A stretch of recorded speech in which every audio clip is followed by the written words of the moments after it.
Imagine being held captive for years, hope dwindling with each passing day.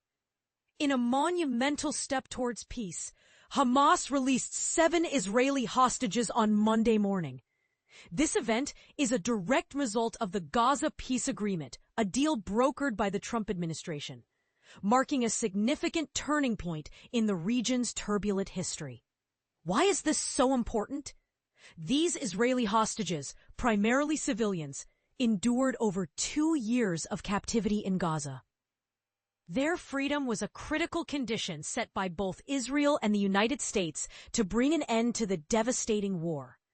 Their release represents not just individual freedom, but also a potential pathway to broader stability. The hostage release commenced shortly before President Trump's arrival in Israel. His visit is part of a larger Middle East tour designed to solidify his Gaza peace plan. Think of it as a carefully orchestrated diplomatic mission aimed at securing lasting peace. Driving the news, a deadline and a delicate operation. The agreement stipulated that Hamas had to release all 20 living hostages by noon on Monday local time. This deadline added immense pressure to an already complex and sensitive operation.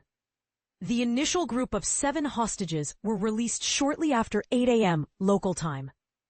Hamas transferred them to the Red Cross, a neutral humanitarian organization, which then delivered them to Israeli forces within Gaza. This transfer highlights the crucial role of impartial intermediaries in conflict resolution. The remaining 13 hostages were expected to be released around 10 a.m. local time. After their release, the hostages will be transported to a military base just outside the Gaza Strip. This base will serve as a reunification point where they can finally embrace their families after years of separation. From there, they will be taken to hospitals in Israel for comprehensive medical evaluations and treatment. The conditions of their captivity paint a grim picture. For the majority of the past 2 years, the hostages were confined to underground tunnels with limited access to food, water, and medical care. Many sustained injuries during Hamas's October 7th attacks, further compounding their suffering. Unsurprisingly, Israeli officials are deeply concerned about the hostages' health, anticipating that many may be in critical condition. Zooming in, the unspoken agreement and recovering the fallen. But here's where it gets controversial. As part of the agreement, Hamas is also obligated to recover the remains of 28 deceased hostages, including 2 Americans, Itai Chen and Omer Nutra. This aspect of the deal is particularly sensitive, raising questions about the ethical considerations of negotiating with an organization responsible for such acts. During negotiations, Hamas claimed a lack of precise knowledge regarding the locations of all the deceased hostages. They cited various reasons, including the deaths of militants guarding the bodies and the possibility of remains being buried under rubble.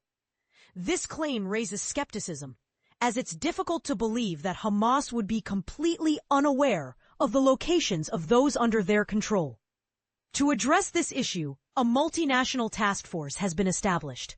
This task force will facilitate information sharing on the potential locations of the deceased hostages and conduct search operations within Gaza.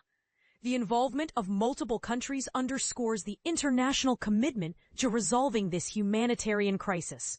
The price of freedom: prisoner exchanges. In exchange for the hostages' release, Israel will release 250 Palestinian prisoners who were serving life sentences in Israeli jails. This exchange involves nearly all Palestinian prisoners serving life sentences in Israel, with only a small number remaining incarcerated. Furthermore, Israel will release 1,700 Palestinians who were detained by the IDF in Gaza after October 7th.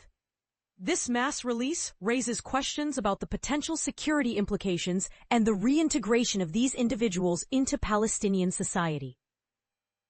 And this is the part most people miss.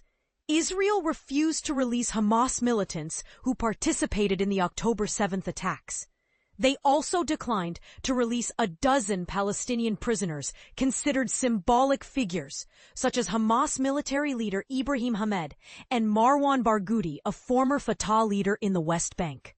This decision highlights Israel's determination to hold accountable those responsible for violence and to prevent the release of individuals who could potentially incite further unrest.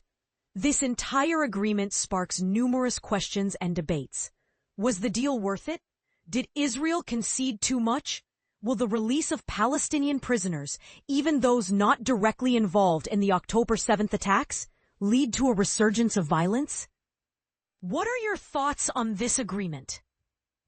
Do you believe it will truly pave the way for lasting peace, or is it merely a temporary reprieve in a deeply entrenched conflict?